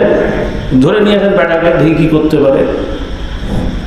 হ্যাঁ, বান্দার হক নষ্ট করে গলায় তাবিজ আর পানি পড়া খেয়ে সুস্থ থাকার চিন্তা করলে মন করে কি বলে আপনার ইয়ের জগতে আছেন আপনি। এগুলো অভিশপ্ত। যেমন বিষাক্ত মধু খেলে অনেক শক্তি হয়, তো মধু কিন্তু বিষ পড়ে গেছে, অসুবিধা নেই, মনে হয় খাবেন তো শক্তি হবে। হয় বিষের কার্যকারিতা কম হবে, কিন্তু মধুর উপকার। তো শুধুমাত্র খাওয়া দাওয়া নয়, এই খাওয়া যদি হালাল না হয় এটাও বিষাক্ত খাবার। কি খাবার? চুরি করা টাকা, আত্মসাৎ করা টাকা, মানুষকে কষ্ট দেওয়া টাকা, এই খাবার, মজার মজার বিরিয়ানি, কাচ্চি, হাবুয়া ইত্যাদি ইত্যাদি হাবি যাবি, এগুলো খেতে মজা লাগছে, কিন্তু আল্লাহ রাব্বুল আলামিন বলেন ইন্নামা ইয়াকুলুনা ফি বুতুনিহিম নারান ওয়া সায়াসলাউনা সাঈরা। যারা হারাম খায়, মজার মজার খায়, খেয়ে খেয়ে ভালো লাগে, মজা লাগে, আল্লাহ বলছেন তোরা খাবার খাচ্ছিস না, বরং পেটে তোদের আগুন খাচ্ছিস। কি খাচ্ছিস? অর্থাৎ কিয়ামতে তাদের পেটের ভেতরেও আগুন জ্বলবে, আর ওপরেও আগুন দিয়ে তাকে রোস্ট করা হবে, গ্রিল করা হবে। নাউযুবিল্লাহ। ওয়া সায়াসলাউনা সাঈরা। আল্লাহ আমাদেরকে জাহান্নাম থেকে মুক্তি দান করুন। এই জন্য আমার ভাই বোনেরা, এই জায়গাগুলো ঠিক করেন। আপনি হয়তো 6 তলা 10 তলা 20 তলার মালিক হন না হন, অন্তত শান্তি পাবেন, প্রশান্তি পাবেন, প্রফুল্লতা পাবেন। বলুন সুবহানাল্লাহ। আর হালাল হারামের বাদ বিচার না করে টাকা পয়সা বাড়ি গাড়ি হোক, কিন্তু মনেরও শান্তি নেই, সামাজিকও শান্তি নেই, লুকোচুরি করে পালাতে হবে। হ্যাঁ, কি বলে আপনার সম্মান নিয়ে রাস্তায় বের হওয়া যাবে না। ই দফা গেলে ও দফা, ও দফা গেলে এক গ্রুপ আসলে আর এক গ্রুপ পালায়, আর এক গ্রুপ আসলে আর এক গ্রুপ পালায়। কেন এত পালাতে হবে রে বাবা? এই দেশের তোরা নাগরিক, ভালো কাজ করবি, মিলেমিশে থাকবি, সততার সহিত চলবি। হয় একবার ইনি আসবেন, একবার উনি আসবেন, হয় সরকার হবে, না বিরোধী দল হবে, তাও তো একটা হবে তোর নাকি, তো পালাতে হবে কেন? হ্যাঁ, এই যে অতি লোক বসেছি তো বসে যান, নড়বো না, তাহলে হচ্ছে নড়বি না, তুই ঘাট ধরে নামানো হবে। আর সাধারণভাবে নড়েন, আবার বসবেন, একবার বসেন, একবার এই চেয়ারে বসেন, একবার ওই চেয়ারে বসেন, সমস্যা কি? কিন্তু আমাদের লোক বসেছি তো বসে যা, ছাড় দেবো না, এই ধ্বংস করে দিল আমাদেরকে। এই জন্য আমাদের সন্তানদেরকে অতি লোভী যেন না হয়, তাদের কর্মঠ বানান, বাস্তববাদী বানান। এখন এই যুবকরা কি হচ্ছে, এই আন্দোলন করে 2-4টে যাওয়া হলো, সেগুলো এখন শোনা যাচ্ছে চোর। তো ভালোটা কে রে ভাই? ভালোটাকে বুড়ো চোর, মধ্যম বয়সী চোর, জোয়ান চোর, বাচ্চা চোর, তো ভালোটাকে? তো চোরের ছেলে তো আর কি হবে, চোরের পোতা আর কি হবে? কাকে দিয়ে আপনি দেশ চালাবেন? এই চোরের সিলসিলা বন্ধ করতে হবে। এখন থেকে চোরের টিকা দিতে হবে। কিসের টিকা? ওই হামটাম করোনা টিকা না, চোরের টিকা দিতে হবে। চোরের টিকা হলো কোরআন দিয়ে মানুষকে শেখাতে হবে, তোরা হালাল পথে চল, সোজা পথে চল, পরিশ্রম কর, মেহনত কর, কোটিপতি হ। কে মানা করছে? আল্লাহ তো জাকাতের বিধান দিয়েছেন। জাকাত কি গরিব মানুষ দেয় না বড় লোকরা দেয়? তুমি চুরি করে বড় লোক হলে জাকাত দিলে হয় নাকি? চুরি করে বড় লোক হলে জাকাত দিলে হয়? তাহলে বোঝা গেল আল্লাহর বান্দাদের মধ্যে কোটিপতিও হওয়া হতে পারে বা হয়। বলুন সুবহানাল্লাহ। হ্যাঁ, উসমান রাদিয়াল্লাহু তাআলা, ওনার নামই হয়ে গেছে উসমান আল গনি, বড় ব্যবসায়ী ছিলেন। বলুন সুবহানাল্লাহ। বহু সাহাবীরা বড় বড় ব্যবসায়ী ছিলেন। বর্তমান সমাজে যেগুলোকে ট্রিলিয়ন মিলিয়নের বলা হয় না, সাহাবীদের মধ্যে 2-1 এরকম বহু কোটি কোটি সম্পত্তির মালিক ছিলেন। বলুন সুবহানাল্লাহ। তবে সবটাই হালাল, পিওর, খাঁটি, কোনো ভেজাল নেই। বলুন সুবহানাল্লাহ। আল্লাহ রাসূলের সাহাবীদের যত বড় লোক ছিলেন সবাই পিওর বড় লোক ছিলেন। আবার এগুলো নিয়ে আবার কিছু বদমাইশ হতে কথা বলে, আপনারা তো বোঝেন না, শোনেন না। আরব দেশে কিছু বদমাইশ আছে, ওদের আবার ফেলেবার আমাদের দেশেও কিছু আছে আর কি। ওরা আবার এনাদের ব্যাপারেও, সাহাবীদের ব্যাপারে উল্টো পাল্টা বকে, ঐতিহাসিকভাবে ওনার এই এত টাকা পেল কোথায়, এত সম্পদ পেল কোথায়। নাউযুবিল্লাহ। যেন ওনাকে আল্লাহ দায়িত্ব দিতে খোঁজাখুঁজির জন্যে। আল্লাহু আকবার। তো যারা আল্লাহ তাআলার ওহীতে সন্তুষ্ট না, তো তাদের ঈমান ঠিক হয়? যেখানে আল্লাহ তাআলা, আল্লাহর নবীর সাহাবী আমভাবে যারা তার প্রতি ঈমান এনেছেন, তো সেখানে তোমার আর কথা বলার দরকারটা কি আছে? কোরআনের বক্তব্য বড় নাকি ঐতিহাসিকদের বক্তব্য বড়? হ্যাঁ, তাহলে ঐতিহাসিক মানুষ লিখেছে, সেও শুনে লিখেছে, কতটুকু সত্যতার নিশ্চয়তা নেই। আর যেখানে আল্লাহ তাআলা কোরআনে বলছেন মুহাম্মাদুর রাসূলুল্লাহ ওয়াল্লাযীনা মাআহু আশিদ্দাউ আলাল কুফার, যেখানে আল্লাহ নবীর কথা বলছেন যে তার সাথে যারা ঈমান এনে চলে, তার সাথে ঘোরাফেরা করে, তার সঙ্গী হয়ে থাকে, আল্লাহ তাআলা তাদের প্রশংসা করেছেন। যেখানে আল্লাহ তাআলা প্রশংসা করছেন, সেই মানুষগুলোর ব্যাপারে কোনো মাওলানা, মৌলবী, চিন্তাবিদ, গবেষক এ বেচারাদের কোনো কথা বলার ইমানদার হলে অধিকার আছে? হ্যাঁ, কাজের কাজ নেই, ওখানে ওনারা কথা বলতে হবে। আল্লাহ এদেরকে বুঝদান করুন, আপনাদেরকে সতর্ক হওয়ার তৌফিক দান করুন। আমার যুবকদের বলতে চাই, বাবারা, কারণ তোমাদের আমাদের সাধারণ মানুষের তো দোষ নেই। আপনাদেরকে আমরা হুজুররা যা খাওয়াবো তাই খাবেন। আর এখন কিছু হুজুররা এনারা কোন খপ্পরে যে পড়েছে আল্লাহ পাক ভালো জানেন। এ বেচারাদের তো আমি মাথা বন্ধ খুঁজে পাই না, কিছু লোক আর কি। আল্লাহ এদের সবাইকে হেদায়েত দান করুন, বলুন আল্লাহুম্মা আমিন। তো এখন যে কথাটা আমি বলতে চাচ্ছিলাম, আপনারা ব্যবসায়ীরা ব্যবসা করবেন, চাকরিজীবীরা চাকরি করবেন, সবাই হুজুর মাওলানা হওয়ার দরকার নেই। আর আপনারা আপনাদের সন্তান পীর সাহেব হোক, এটা তো আমিও চাইব না, কি বলেন? হ্যাঁ, আমরা একটা পীর মুরিদি করছি, আবার আপনাদের ছেলে বলে পীর হলে আমাদের মুশকিল। তো ধর দরকার নেই, আপনাদের পীর হওয়ার দরকার নেই, কিন্তু অন্তত হ্যাঁ যাই হোক হালাল উপার্জন যেন করেন। কারণ এখন তো ওই যেটা বললাম ভাই, রগে রগে হারাম ঢুকে পড়েছে। স্কুলের শিক্ষক, মাদ্রাসার শিক্ষক, এমনকি মক্তবের কারি সাহেব, সেও হারাম খাচ্ছে। বেতন আর ক টাকা পায়, কারণ সে আমানতের খেয়ানত করে কেউ কেউ আর কি। কারণ তাকে ইসলামী ফাউন্ডেশন থেকে বলে কম বেতন। আচ্ছা কম বেতন, তুই তো এটাতে রাজি হয়েছিস যে এই টাকায় তুমি 2 ঘন্টা ডিউটি করবে, তো তুমি যদি 1 ঘন্টা ডিউটি করো, কথার কথা হক হয়েছে? ও মনে করছে কম টাকা, তুই তো চাকরি করলি কেন? কম টাকা তো রিক্সা চালা, 20,000 টাকা 50,000 ইনকাম কর। তুমি তো রাজি হয়েছো যে ইসলামী ফাউন্ডেশন তোমাকে এত টাকা দেবে, এতটুকু ডিউটি করবে, তো সেখানে তোমার ছাত্র না এলেও মসজিদে বসে থাকতে হবে। কি ভুল বললাম? আর যদি না বসো তাহলে ওই টাকাটা কি হবে? আর ওই হারাম খেয়ে বা দোয়া দরুদ পড়ো, মিলাদ শরীফ পড়ো, কি হবে? কবুল হবে তো দোয়া নাকি? এইভাবে আমাদের রগে রগে হারাম ঢুকছে। শয়তান, আল্লাহ নবী বলেন না রগে রগে, ওই শয়তানি আমাদের রগে রগে ঢুকেছে। আমি মনে করি আমি হুজুর, আমি মুহাদ্দিস, আমরা তো প্রতিষ্ঠান চালাই, শুনতে খারাপ লাগে, বলতে খারাপ লাগে, কিন্তু না বললে তো আপনারা বুঝবেন না। হাদিস পড়ায় সেও দেখি ফাঁকি মারছে। কি বিপদ! কাকে কি মশলা শেখাবো? ও বেচারাকে আমাকে মশলা বলতে হবে নাকি? তার হিতাহিত জ্ঞান নেই, তার সময় দেওয়া আছে এতটার থেকে এতটা ক্লাস, 10-20 মিনিট প্রায় দিনই ফাঁকি মারছে। এই অজুহাত, সেই অজুহাত, অজুহাত আর শেষ হচ্ছে না। আসলে অজুহাত না, বেখেয়াল। অনেককে রাগ করেছি আমি যে আপনি না পারলে বলবেন তো, কিন্তু আমি বললাম আমি করব, কিন্তু করলাম না, ঝামেলা না? পারবো না বলে তো হুজুর আমি এটা পারবো না, বেশ ঝামেলা শেষ। কারণ আমরা তো আশায় আছি উনি করবেন, ছাত্ররা বসে আছে ওনার থেকে শিখবেন। তাহলে বছরে দেখা গেল একটা বড় অংশ তিনি পড়ালেন না, ঠিক মতো পড়ালেন না, অধিকার নষ্ট হয়েছে না? বেতন তো উনি সবই দিয়েছেন, বেতন তার কম নেননি। তাহলে কি হলো?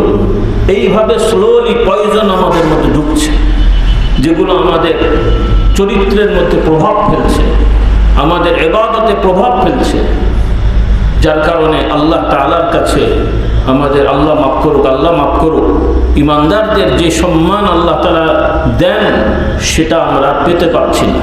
আল্লাহ তাআলা তো দেন, কারণ আল্লাহ তাআলা তার বান্দাদের, খাস বান্দাদের জন্য আল্লাহ তাআলা ঘোষণা দিয়েছেন। আল্লাহর নবী বলেন হাদিসে কুদসি, যারা আল্লাহর প্রিয় বান্দা হয়ে যায়, এদের সাথে যারা শত্রুতা করে, আল্লাহ তাআলা বলছেন আমি তাদের বিরুদ্ধে যুদ্ধ ঘোষণা করি।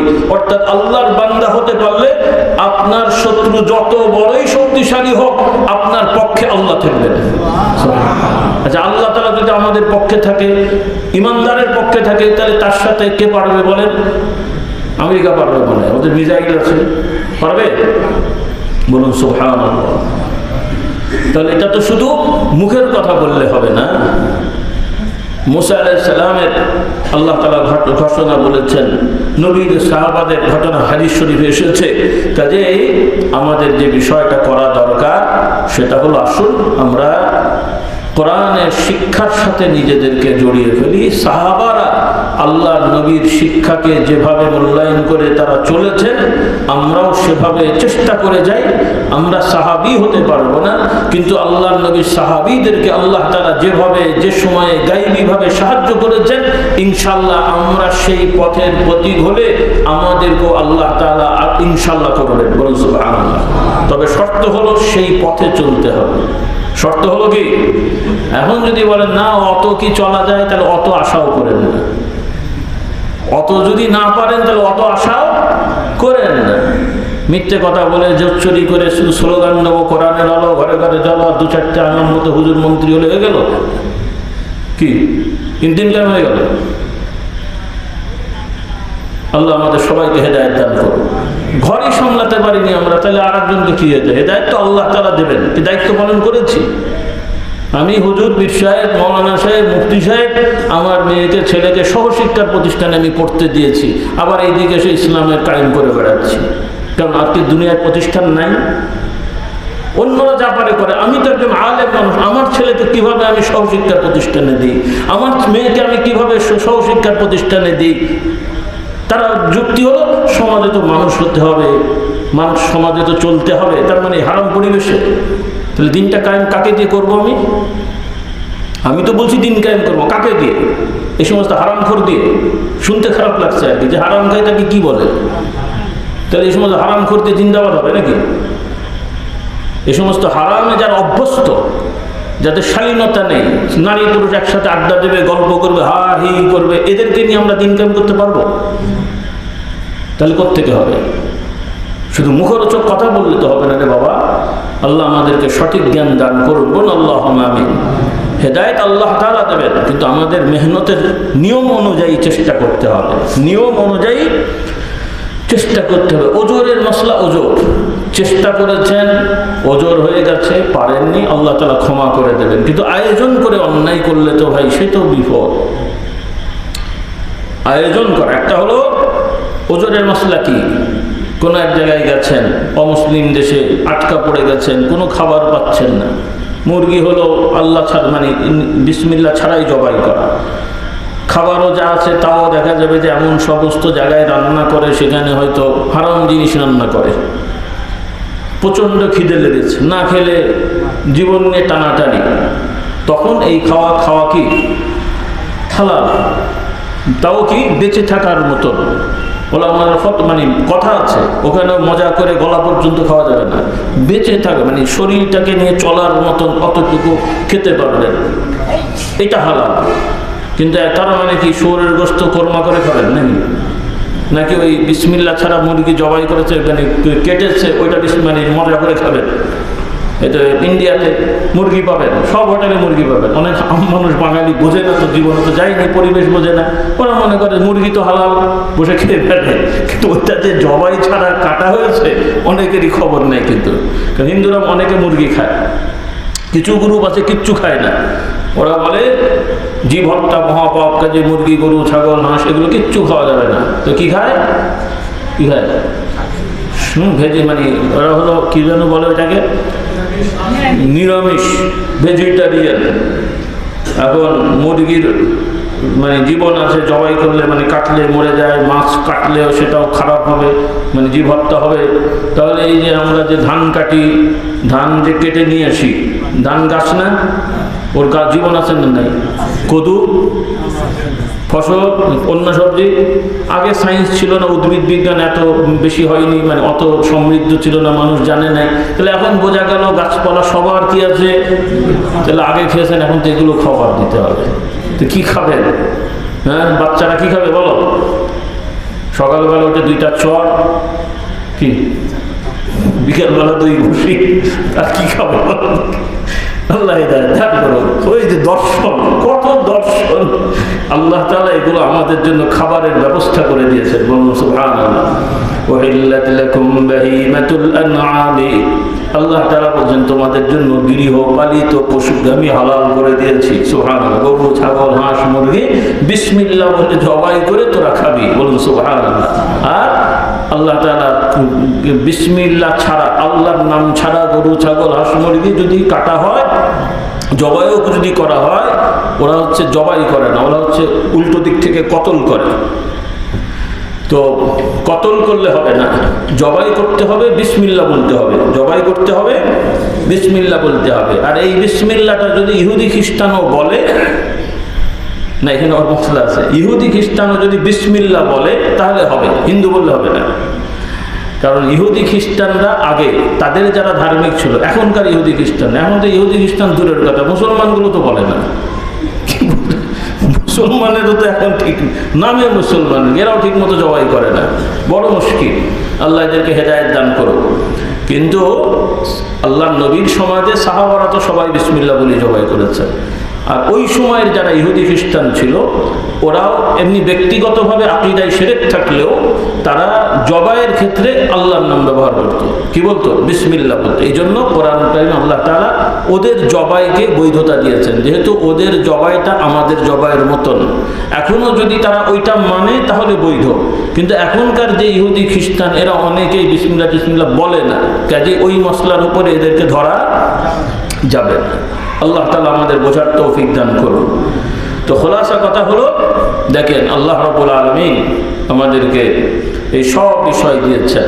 তো যেটা বলছিলাম ভাইরা, আসুন আমাদের সন্তানদেরকে ছোটবেলায় থেকে ইসলাম শেখায়, দ্বীন শেখায়, ব্যবসা বাণিজ্য চাকরি যে যেটাই করবে সততার সহিত, সততা আমানতদারিতার সহিত। ইন্নাল্লাহা ইয়া'মুরুকুম আন তু'আদ্দুল আমানাতি ইলা আহলিহা।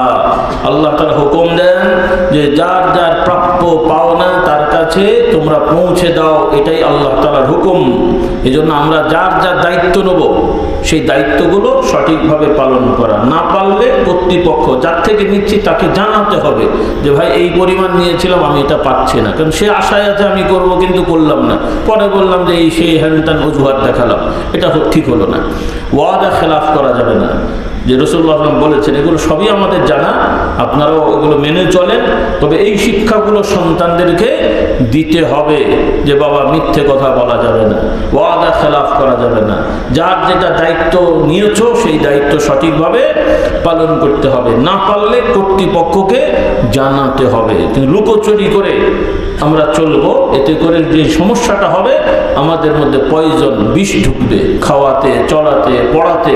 কারণ এই উপার্জনগুলো হারাম হচ্ছে, সেগুলো আমরা খাবো, সেগুলো দিয়ে আমরা পানি ব্যবহার করে উজু করবো, সেই টাকা দিয়ে জায়নামাজ কিনবো, সেই টাকা দিয়ে মাথায় পাগড়ি মাথায় দেবো, কি হবে? এগুলো সবই গোলমালে হয়ে গেছে।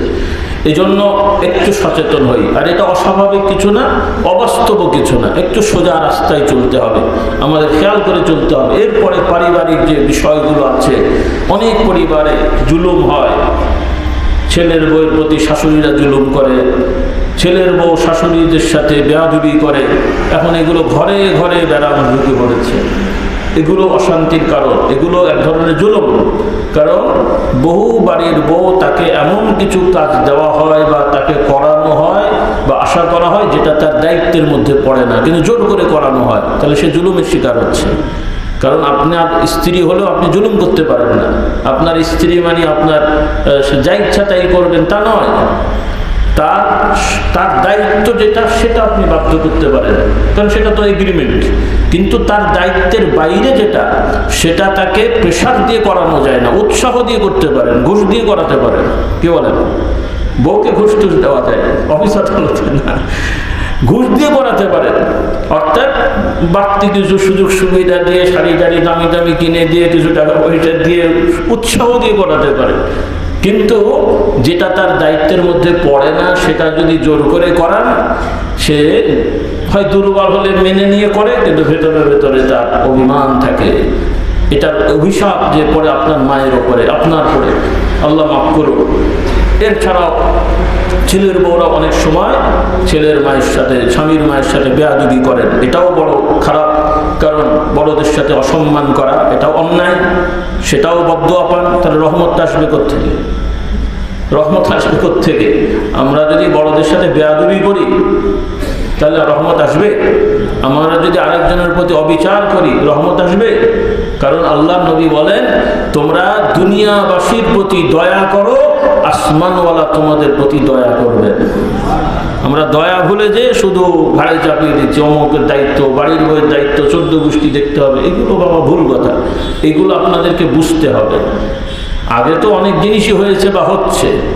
এই সমাজে, ভারতীয় উপমহাদেশে তো মহিলাদেরকে স্বামীর সাথে মেরেও পুড়িয়ে ফেলা হয়েছে। তো সেগুলো তো একসময় ছিল ধর্মের নামে।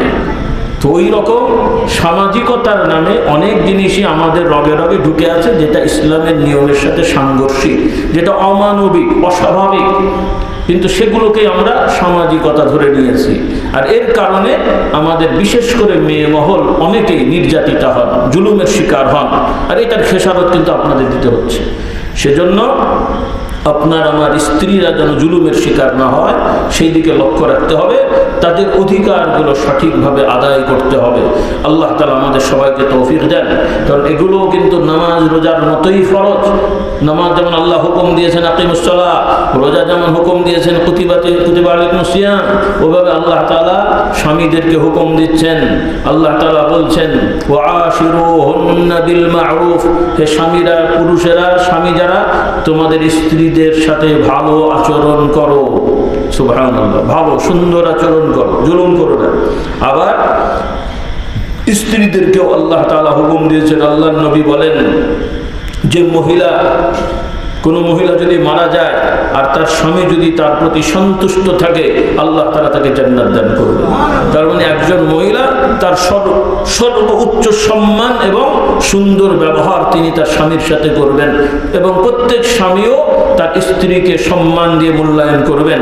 তাহলে যে পরিবারের স্বামীও স্ত্রীকে মূল্যায়ন করে, সম্মান দেয়, স্ত্রীও স্বামীকে সম্মান দেয়, মূল্যায়ন করে, আশা করা যায় সেখানে আর আমি হুজুরের মহব্বতের তাবিজ দেওয়া কি বলেন দরকার হবে। ওনারা মারামারি করবে আর শ্বশুর এসে আমাকে বলে একটা মহব্বতের তাবিজ দেন, হয় এগুলো। আল্লাহ আমাদের হেদায়েত দান করো। এই জন্য আমি আর কি করে বলি, আগেও বলেছি মনে হয়, মাঝে মাঝে আসে তো হুজুর আমার বাড়িতে খুব ঝামেলা, কথা শুনতে চায় না। আমাদের মুখটা খুলেন, পানি আর পড়ার দরকার নেই, হাঁ করেন, মুখটা পড়ে দিই, তাহলে ঠিক হয়ে যাবে। কারণ এই জবান ঠিক করেন, বউ ঠিক হয়ে যাবে। কারণ আপনি বাইরে যে বউয়ের সাথে গালাগালি এই সেই হামদাম করেন, তারপর পানি পড়া ফল হয়ে যাবে। এই জন্য বলি বাবা, জবান ঠিক করো, ভাষা ঠিক করো, বউয়ের সাথে ভালো আচরণ করো। মহিলারাও মাঝে মাঝে বলে, আমি তাদেরকেও বলি যে জবান ঠিক করেন, স্বামীর সাথে ভদ্র আচরণ করেন। মান অভিমান থাকতেই পারে, কিন্তু মান অভিমান হলে 14 গোষ্ঠী তুলে শুরু করে দিলেন, সেও তো একটা মানুষ, তারও তো একটা সাইকোলজি আছে নাকি বলেন। এগুলো আমাদের শেখাতে হবে।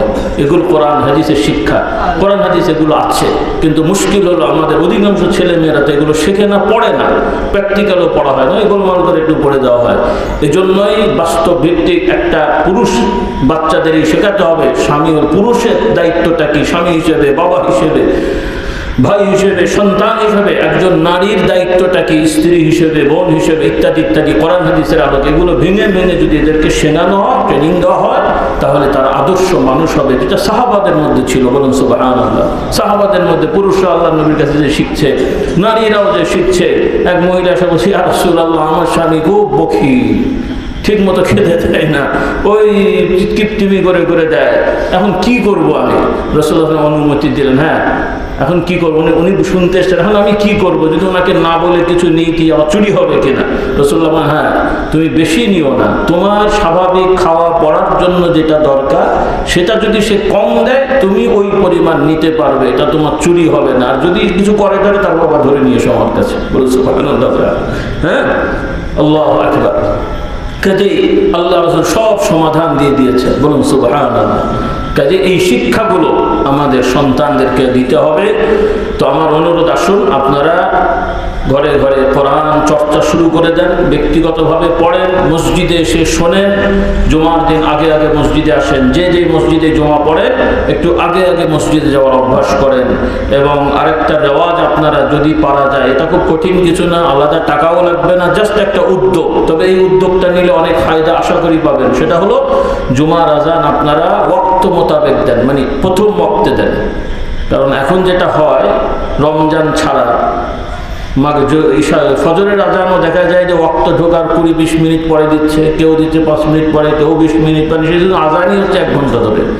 তো এই যে একটা সমস্যা, মগরবও দেখা যায় দেরি করা হয় 5-7 মিনিট, যেগুলো এখন দরকার নেই, কারণ এখন স্যাটেলাইট হয়ে গেছে, আবহাওয়া অধিদপ্তরের মেশিন আছে, ওরা একুরেট টাইমটা বলে দেয়। ওই টাইম থেকে বড় জোর 1 মিনিট সতর্কতা থাকলেই হয়। আগে ছিল ম্যানুয়াল, যার কারণে 3 মিনিট সতর্কতা, 5 মিনিট বলা হতো, কিন্তু এখন ওইটা দরকার নেই, কারণ এখন হলো স্যাটেলাইটের মাধ্যমে ডিজিটালাইজেশন হয়ে গেছে।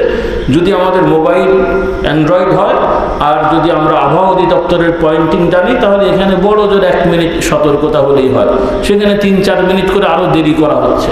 তারপরও আজানের অল্প পরেই 3 মিনিটের মধ্যে 5 নামাজ শুরু হয়ে গেল। তাহলে যারা নফল রোজা রাখলো, বেচারা কী করবে? রোজা কি শুধু রমজান মাসেই? রমজান ছাড়াও ফরজ রোজা আছে না নাই? প্রতি মাসেই কোনো মহিলাদের কিছু ফরজ রোজা থাকতেই পারে, পুরুষেরও থাকতে পারে, সফরে গেছে রাখে নাই, তারও তো থাকতে পারে, নফল রোজাও তো থাকতে পারে। তাহলে আমরা সময় দিলাম কোথায়? তো বেচারা কি নামাজের মধ্যে খাবে নাকি? তাহলে কিছু তো তাকে সময় দিতে হবে। এই রকম আমাদের বেখেয়ালি সব কর্মকাণ্ড আমাদের আছে, এগুলো আমাদের একটু শুধরানো। তো বেশি না হোক, অন্তত আপনারা চেষ্টা করেন ফজরের আজান ওয়াক্ত মোতাবেক দেওয়া, মাগরিবের আজান ওয়াক্তে হওয়ার সাথে সাথে দেয়া, এর সাথে জুমার আজানও যদি ওয়াক্ত মোতাবেক দেওয়া যায়, তাতে উপকারটা হলো যে একটু বেশি সময় হাতে পাওয়া গেল, আর সাধারণ মানুষ আজান শুনলে মসজিদে আসার আগ্রহ সৃষ্টি হয়, তারাও একটু বেশি সময় আগে মসজিদে আসতে পারলো, আর এতে করে তারা খুব সহজেই একটা বড় সওয়াব পেয়ে গেল। সুবহানাল্লাহ। কারণ জুমার দিন আগে আসলে মসজিদে কি পরিমাণ সওয়াব, জোরে বলেন। ওই পেছনের ভাইটা বলো, যুবকরা বলো, কি? একটা উট দান করার সওয়াব। একটা উট আল্লাহ রাস্তায় দান করবে, গরিব অসহায় সবাই খাবে, এই যে সওয়াব হবে, জুমার দিন একটু আগে গেলে এই সওয়াব হবে। আমরা এভাবে পুরুষেরা জুমার দিন আগে যাওয়ার চেষ্টা করি। আল্লাহ তাআলা আমাদের তৌফিক দান করুন। এর সাথে সাথে ব্যক্তিগত ওজিফা ইনশাআল্লাহ সকালবেলা ফজরের পরে জিকির আজকার করা। রাসূলুল্লাহ সাল্লাল্লাহু আলাইহি ওয়াসাল্লাম শিক্ষা দেন, যে ব্যক্তি ফজরের নামাজ জামাতে পড়বে, এরপরে ওখানে বসেই হাদিসের ভাষা অনুযায়ী যেই বর্ণনা আছে, কয়েকটা বর্ণনার মধ্যে একটা হলো, যে ব্যক্তি ফজরের নামাজ জামাতে পড়ে ওই জায়গাতেই আসন দিয়ে বসে কিবলামুখী হয়ে তাসবিহ তাহলিল জিকির আজকার করবে, এরপরে সূর্য ওঠার কিছু সময় পরে 2 রাকাত অন্তত সালাত আদায় করবে, যেটা ইশরাক বলা হয়। এই নামাজের ওসিলায়, শুধু নামাজ না, অনেকে ভুল করে, শুধু নামাজ পড়লেও সওয়াব হবে, কিন্তু এটা একটা প্যাকেজ আমল, একটা নির্দিষ্ট আমল। ফজরের নামাজ পড়ে, বিশেষ করে পুরুষদের জন্য জামাতে পড়া, মহিলারা তো বাড়িতে পড়বেন, যদি ওজর থাকে পুরুষের বাড়িতে হলেও আমল হবে। ফজরের নামাজ পড়ে ওই জায়গায় বসে থেকে জিকির আজকার করে সূর্য ওঠার পরে ইশরাক পড়া, এই আমলটা একসাথে করলে রাসূলুল্লাহ সাল্লাল্লাহু আলাইহি ওয়াসাল্লাম বলেন যে তার আমল নামায় আল্লাহ তাআলা একটা পূর্ণাঙ্গ মকবুল হজ এবং ওমরার সওয়াব দান করবেন। এটা মনে রাখেন। প্রতিদিন যদি কেউ নাও পারেন, যখন পারেন তখন করেন, তাও তো কিছু হলো নাকি বলেন। আর যাদের মাশাআল্লাহ রুটিন লাইফ আছে, অবসর সময় আছে, আগে থেকে রুটিন করে ফেলেন, তাড়াতাড়ি ঘুমিয়ে যান, ঈশার নামাজের পরপরই ঘুমিয়ে যান, তাহাজ্জুদের সময় ওঠেন, ফজরে জামাতে যান, ইশরাক পড়ে সুন্দরভাবে আসেন, দেখবেন যে শারীরিক মানসিক সব দিক থেকে আরাম হয়ে গেছে। বলি আলহামদুলিল্লাহ। আল্লাহ তাআলা আমাদের এভাবে নিয়মিত আমল করার তৌফিক দান করুন। তো আর কথা বাড়াচ্ছে না, আপনারা সবাই আলহামদুলিল্লাহ দরবারের সাথে সম্পৃক্ত, কিতাবাদিও অনেকে নিয়েছেন। তারপর আবারও আহ্বান থাকবে, সব কিতাব তো সবার কাছে নাই, আমাদের কিতাবগুলো সবগুলোই আমরা চেষ্টা করেছি আপনাদের উপকারে যেন আসে, আপনাদের প্রয়োজনে যাতে কাজে লাগে, সেজন্য আজকেও আপনারা চাইলে কিছু কিতাব নিয়ে যান, একটা হলেও নিয়ে যাবেন। যেই কিতাবটা নাই ওইটা নিয়ে যান, আর যেটা আছে তো আছে। আর যারা মোটেই নেননি, আজকে আহ্বান থাকবে অন্তত একটা হলেও বই নিয়ে যাবেন, বলেন ইনশাআল্লাহ। একটা হলেও, ছোট হোক একটা হলেও বই কিতাব নিয়ে যান, কারণ যা বলি সব মনে থাকে না, অন্তত কিতাবটা নিয়ে গেলে একটা আমল আপনি নিয়ে যেতে পারলেন। আল্লাহ তাআলা আমাদের সবাইকে এভাবে আমল করার তৌফিক দেন। আবার আহ্বান থাকবে, যাদের কোরআনুল কারীমের তাফসীর নাই আপনারা কিনবেন। তবে আমাদের পক্ষ থেকে পরামর্শ হলো তাওজিহুল কোরআন, মাআরিফুল কোরআন, তাফসিরে মাআরিফুল কোরআন, তাওজিহুল কোরআন, এগুলো আপনারা সংগ্রহ করবেন, এগুলোই মোটামুটি নির্ভরযোগ্য। আরও কিছু কিছু আছে যেগুলো নিয়ে একটু জটিলতা আছে। অনেক ভালো থাকলেও বেশ কিছু জায়গায় কিছু ভুল আছে যেগুলো খুব মারাত্মক, যেগুলো আমাদের সাধারণ মানুষ আপনারা তো ধরতে পারবেন না, বিভ্রান্তির মধ্যে পড়ে যাবেন এবং পড়ে গেছে অলরেডি একটা বড় গোষ্ঠী। তাদের তো সাধারণ মানুষের দোষ না, তারা কোরআনের মহব্বতে কিতাব কিনেছে। তবে দোষটা হলো যে সকল হুজুররা এগুলোকে প্রাধান্য দিয়েছেন। বুঝে শুনে দিলে কিন্তু আপনারা আল্লাহর কাছে দায়ী থাকবেন। যারা বুঝে শুনে জেনেছেন যে এখানে এই ঝামেলাগুলো আছে, তারপরও আপনারা পরামর্শ দিয়েছেন ভাই এই কিতাব পড়েন, কিয়ামতের দিনে কিন্তু ছাড় পাবেন না একজন। এই যে মানুষগুলো ভুল বুঝলো, এদের খেসারত কে দেবে? এটা এতই সহজ। হ্যাঁ, যারা আলেম না, বুঝেন নাই, তারা ভুল করেছে, সেটা তো তাদের ব্যাপার। কিন্তু যারা মাদ্রাসায় পড়েছেন, কোরআন হাদিস পড়েছেন, অন্যান্য আলেম ওলামার কথা শুনেছেন, তারপরও আপনারা এই সমস্ত কিতাব কিভাবে পরামর্শ দিতে পারেন? তাহলে আমানতদারিটা গেল কোথায়? কারণ এই সমস্ত লেখক যখন ছিল না তখন কি ইসলাম ছিল না? আমার বাপদাদা যখন ছিল না তখন কি ইসলাম ছিল না? তাহলে আমার বাপদাদা ভুল করবে আর সেটা আমাকে বলে বেড়াতে হবে? আমারটা আমি বললাম, অন্যের নাম বললে তো রাগ করবে। আল্লাহ আমাদের হেদায়েত দান করো। তবে আমাদের বাপদাদারা ভুল কোনো সিদ্ধান্ত দেননি, আমাদের লোকেরা ভুল বুঝেছে। আমাদের কিছু লোকেরা তারা ভুল বুঝেছেন, তাদের সিদ্ধান্তগুলো সঠিকভাবে বোঝেন নাই, সেজন্য তাদের দোষ না, দোষই না দেখ। তো যাই হোক, আমি বোঝার জন্য বললাম আর কি। তো আমাদের অনুরোধ, যারা উলামায়ে কেরাম আছেন আপনারা সচেতন হবেন, আপনারা ভালো কাজ করবেন। সামাজিকভাবে হয়তো অনেকে মনে করছেন কোনো দলের সাথে থাকলে কাজ ভালো হবে, আচ্ছা হোক, সেটা আপনার বুঝলে হবে। কিন্তু যেই সমস্ত বিষয় কোরআন হাদিসের সাথে সাংঘর্ষিক সমস্যা, এগুলোকে স্পষ্ট করতেই হবে। এগুলো আপনাদের ঈমানি আমানত। আর যদি এগুলোকে লুকোচুরি করে করেন, তাহলে সাবধান করে দিই, কিয়ামতে কিন্তু ছাড় পাবেন না। কিয়ামতে কিন্তু কেউ ছাড় পাবেন না, আল্লাহর কাছে ধরা পড়তেই হবে। এজন্য আল্লাহকে ভয় করুন। আমাদের উদ্দেশ্য কোনো মাওলানা, হুজুর, পীর সাহেব, দরবেশ তাদের প্রতিষ্ঠা করা না। আমাদের উদ্দেশ্য আল্লাহর দ্বীন আল্লাহর মানুষের মধ্যে প্রতিষ্ঠিত হোক, নাকি বলেন? কিন্তু এই জায়গাটা আমরা ঠিক থাকি, সেখানে ওই হুজুর সেই হুজুর না হলে হবে না। কেন হবে না? কথাগুলো একটু খেয়াল করেন। সবাই সব বুঝবেন না, কারণ আমাদের ওই অভ্যাস নেই কারো 14 গোষ্ঠী তুলে কথা বলা, কিন্তু সতর্ক তো করতে হবে। তো আসুন আমরা সবাই, মুসাফির হালতে আমি আছি, আপনাদের সবাইকে সাথে নিয়ে একটু তওবা ইস্তিগফার পড়ি এবং অনুরোধ থাকলে কিতাবগুলো নিয়ে যাবেন। আলহামদুলিল্লাহ, খুব সুন্দর পরিবেশে মাদ্রাসা পরিচালিত হচ্ছে। আপনাদের যথেষ্ট সহযোগিতা আছে, ইনশাল্লাহ সামনের দিকে আপনারা মাদ্রাসায় সহযোগিতা করে যাবেন। আলহামদুলিল্লাহ, আল্লাহ বরকত দেবেন, বলুন আল্লাহুম্মা আমিন। তো সবাই আসেন আমরা ইস্তিগফার পড়ি, সাইয়্যিদুল ইস্তিগফার পড়ে আমরা দরুদ দোয়া শরীক হই। সকলে পড়ি, আল্লাহুম্মা আনতা রব্বি লা ইলাহা ইল্লা আনতা খালাকতানি ওয়া আনা আবদুকা ওয়া আনা আলা আহদিকা ওয়া ওয়া'দিকা মাস্তাতা'তু আউযু বিকা মিন শাররি মা সানা'তু আবুউ লাকা বিনি'মাতিকা আলাইয়া ওয়া আবুউ বিযামবি ফাগফির লি ফাইন্নাহু লা ইয়াগফিরু যুনুবা ইল্লা আনতা। আয় আল্লাহ তাআলা, আমি সকল গুনাহ হতে, শিরকি বেদাতি, জানা অজানা, ছোট বড়, ইচ্ছাকৃত অনিচ্ছাকৃত সকল গুনাহ হতে তওবা করছি। আল্লাহ তাআলা কবুল করে নেন। আল্লাহুম্মা আনতাস সালাম ওয়া মিনকাস সালাম